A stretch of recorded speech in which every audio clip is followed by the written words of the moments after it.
Guys, welcome back to the channel, welcome back to another video. Today I actually have a special car for you. It is my very own brother's BMW 530e M Sport. So it's actually a hybrid because it's got an electric engine.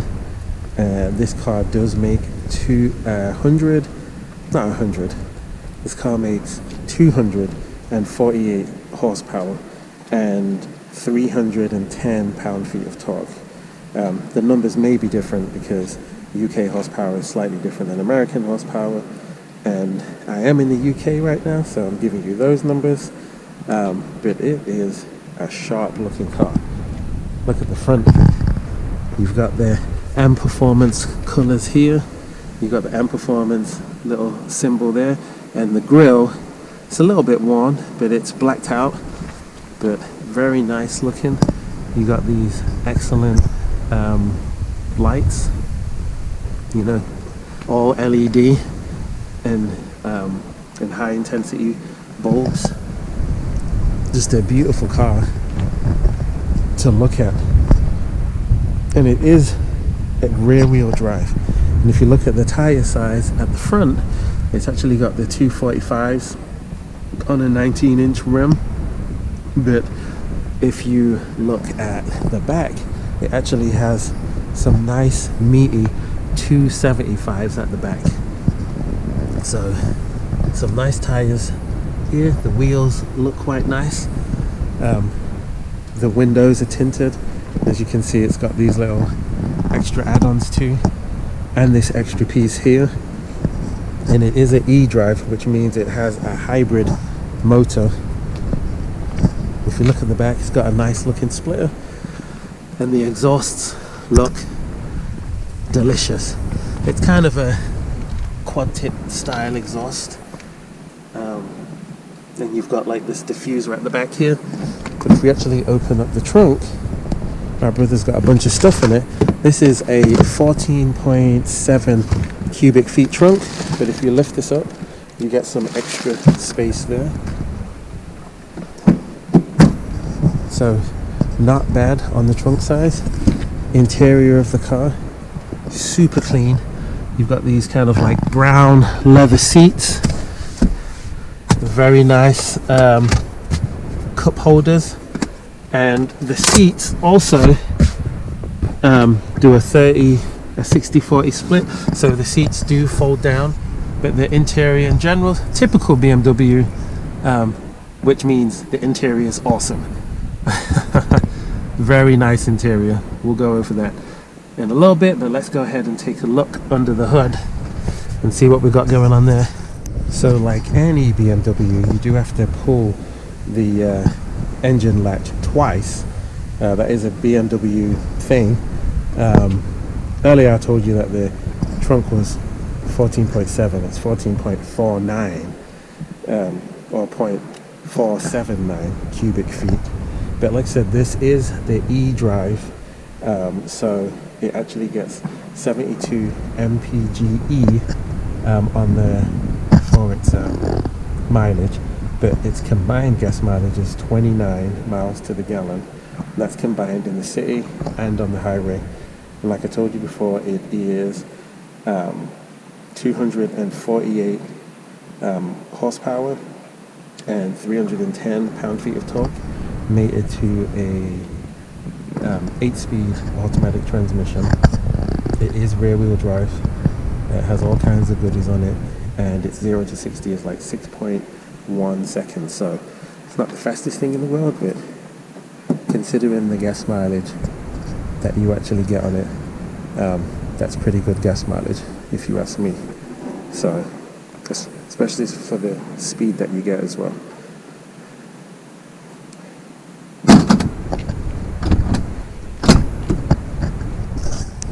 You do get turn signals in the wing mirrors here, which is a nice touch. You've got the M badge down here, and I really like these wheels. I love the style of these wheels. And like I said earlier, it is a 275 on the rear, so that is quite a meaty tire, I must say. And I love the white color as well. And the funny thing about this, you know, is I'm driving it on the right side of the steering wheel, which I've not done in some time. And my brother's trusting me that I'm not gonna crash the car.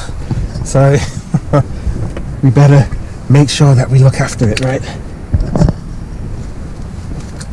But yeah, interior, like I said, is extremely nice on this vehicle.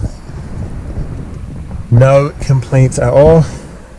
When you start the car up, it starts up in silent mode, basically because it is a hybrid. And when you move, then the regular combustion engine turns on. But I do like the feature where when you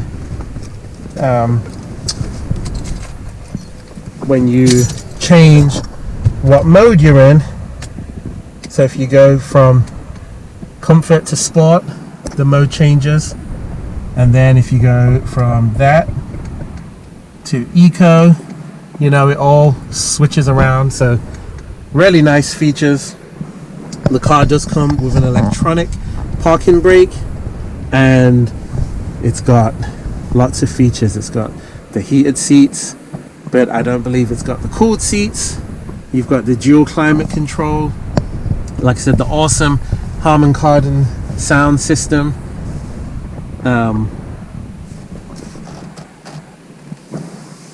Regular cruise control on here, fog light buttons. I don't see that it's got cooled seats, and I don't see that it's got heated steering wheel, but I believe that is an option on some of these models. The car has these cup holders here, which look pretty nice, and also, you know, it's kind of the push button, so if you press this, it closes it back with the wood grain look. You've got this 8-speed automatic, and you've got a few buttons down here for the BMW's iDrive, so you can control what happens on the infotainment screen down here as well. You've also got a storage compartment here, which is a decent size, and a decent sized glove compartment on this side. As you can see, it's got the M Sport seats, so wonderful, and you do get the extra leg extension there, so if you're a tall guy, it's a really good feature. Regular BMW key with the M Sport colors on it, so I really like that. And you've got okay leg room in the back. It is a little bit of a squeeze if you're as big as me, and it does have an armrest that comes down. This particular one does not have a sunroof, but everything in it is quite nice to the touch. Very high quality, how the doors feels, and leather everywhere, so it's quite a beautiful vehicle. Guys, the funny thing about this car is it actually does not have a backup camera. It just shows you what's going on as far as, you know, safety, and it does have parking sensors, but it actually does not have a camera at the back, which is unusual for a car like this. And it is going to take some getting used to again, because I'm driving on the right side of the steering wheel, and of course I've been in America for the last 20 something years, so I've become extremely accustomed to being on the left side. So hopefully everything goes fine. And this car does have 3 driving modes, so it does have comfort, eco and sport, which is quite commonplace in cars nowadays. Woo! Alright, it does have a lot of torque. It does have a lot of torque. I can immediately tell that this car has got quite a bit more torque than my Camaro. I think it's rated at 310 pounds-feet of torque, whereas my Camaro is 280, so it's got 30 more pounds-feet of torque than what my Camaro does. Now it says that the 0 to 60 time in this car is 6.2 seconds, and in my Camaro it's 5.3. The reason for that is this car has 248 horsepower and my Camaro has 335, and also, even though mine's a convertible, it weighs 3,800 pounds, but this car actually weighs around 4,000 or 4,200. So it still weighs like 500 pounds more than what my car does, which is easily going to affect the 0 to 60 time. And they're both rear wheel drive. I'm surprised that they haven't made this in an all wheel drive configuration, but yeah, but this one is rear wheel. And this one is a special one because it actually belongs to my older brother. So he's finally got his dream car, this lovely BMW. I must say it's extremely nice.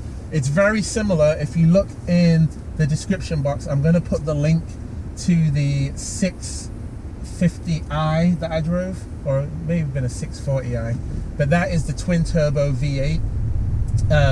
But the interior in these two cars are so similar, and the way they drive is very similar as well. But this car is so quiet. It is excellent when it comes to reducing the road noise. Whereas that other car that I drove, that V8, it was quite loud because, well, you know, it's a V8. It's got that big boy engine, so it definitely made a lot more noise than what this one does. This car drives very smooth. Now, I'm not going to turn the radio on just because I don't want to get a copyright strike, but you can trust me when I say that this Harman Kardon car stereo system sounds excellent.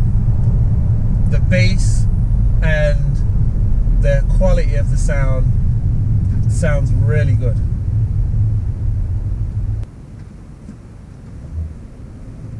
One thing I will knock in this vehicle is that the driver's seat is all electric for the bottom portion and for the back portion, but the passenger side is actually manual.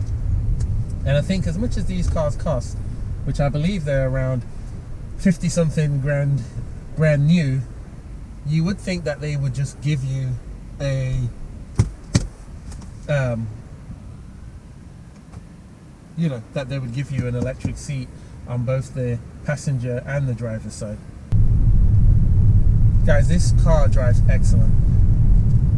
I've driven a few Audis at this point, a few Mercedes, and you know, a few BMWs that's been reviewed on the channel. And in my opinion, the BMWs do drive nicer than what the Audis do, at least. So if I'm going to compare this, I would compare it to the A6 that I drove, which I'll also leave the link in the description. And this car is hands down smoother than that. You can tell that the handling is a lot nicer than in the A6 that I drove.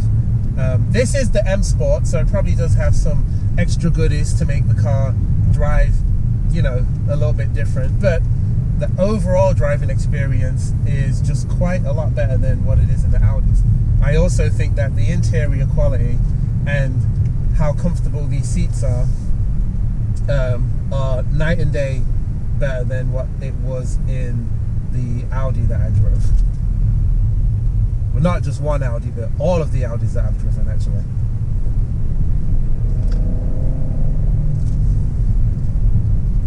The transmission in this car is the 8-speed automatic transmission that BMW puts in their vehicles, which is quite a nice transmission. Very fast shifting and very smooth. So smooth. Actually, I'm actually quite pleasantly surprised at just how smooth this car actually drives. I didn't think that it was going to be this smooth, or that it was going to be this quiet, to be honest with you. Loving this drive. Also, this steering wheel is nice and beefy. It's awesome. The Audi steering wheels are usually a lot thinner than what the BMW ones are. but it ends up making the BMW steering wheels feel a lot more sporty, in my opinion. And it also comes with the cool M badge down here, since it's the M Sport package. Though the actual seat doesn't go back as far as I would like it to go back, so my legs, being 6'4", actually do not feel like they have got that much leg room in this vehicle, which is quite surprising because the vehicle overall is actually not that small. It's a pretty decent sized vehicle. I mean, it's a 5 Series, so it's pretty good size. These seats too, that's got the little M badge embroidered in the back of them, if you can see it. They are very comfortable, and they've also got the extra section where you can increase the length of the bit that goes under your thighs. So when you're a tall guy like me, that part is awesome, because sometimes it can be very uncomfortable if those parts do not extend. And I've experienced that before when I owned a Jag and it didn't extend out. Alright guys, I'm gonna put my foot down here just a little bit, just to show you the torque.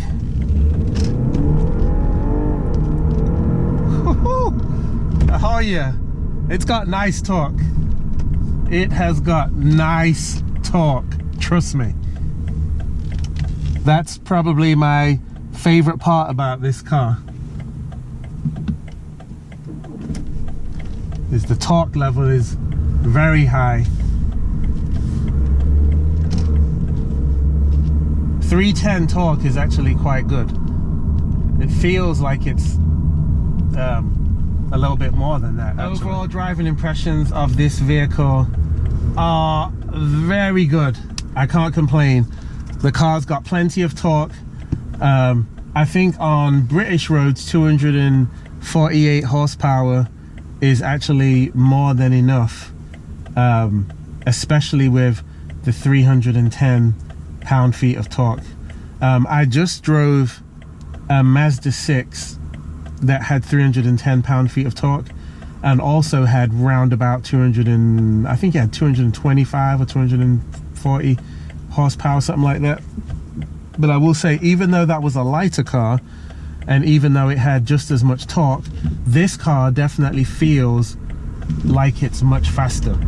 So whether it's BMW, who oftentimes underrate their cars, they underrate how fast they are and how much torque they've got, it could be that, or it could just be that the transmission in this car is more efficient than the transmission that was in the Mazda 6, which I believe was a 6-speed automatic. I'm not sure of the reason, but what I am sure about is that this car drives a heck of a lot better than what that Mazda 6 did. So that goes without saying. Anyway, I am going to go ahead and leave my Lawson score up on the screen. Don't forget to like, comment and subscribe, and hit that notification bell, and I will see you in the next video.